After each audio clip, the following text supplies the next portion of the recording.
Trying to help heal a rattled and heartbroken nation. That will be the president's goal when he visits the scenes of two mass shootings that left 31 people dead over the weekend. We want to give you a live look at Washington, D.C., where Air Force One is set to leave the nation's capital in the next 15 minutes en route to Ohio, then El Paso, Texas. That's where we find reporter Christian Flores from our Sinclair sister station with new details this morning. Christian, good morning. Stand by. Good morning, and Mayor DeMarco actually just stopped by the memorial this morning to drop off flowers. He is actually welcoming President Trump's visit. However, the same cannot be said for everyone. Visitors here at this growing memorial tell me they feel previous comments made by the president about immigration actually helped lead to this shooting. Community members here say that it's just way too soon for President Trump to be visiting here.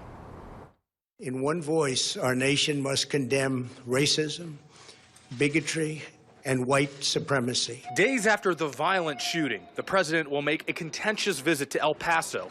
Despite this message, El Pasoans say they cannot forget what the president has said about immigrants at times targeting the border city. I just think that he should stay back or come and apologize to everyone, because I mean, in one part, it was kind of his fault. I'm not really a big supporter of him because of so many racist comments he has made. El Paso County Democratic Party Chairwoman Ileana Holguin wrote an open letter asking the president not to come, fearing his presence will hurt the healing process. The very language that he uses on a regular basis when he's talking about immigrant communities and communities like ours is very likely tied to the reason that this shooter chose to come to El Paso. Republican El Paso Mayor DeMarco, who has clashed with the president in the past, says he will welcome the president. I will ask President Trump to support our efforts with any and all federal resources that are available. Mourners continue to flock to the memorial set up next to the crime scene.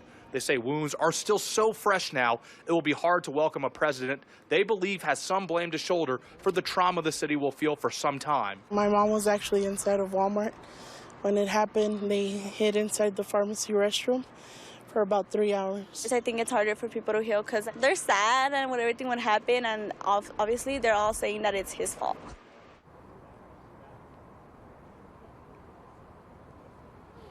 And Trump tweeted Monday he wants stronger background check legislation, but he also suggested tying this to immigration reform.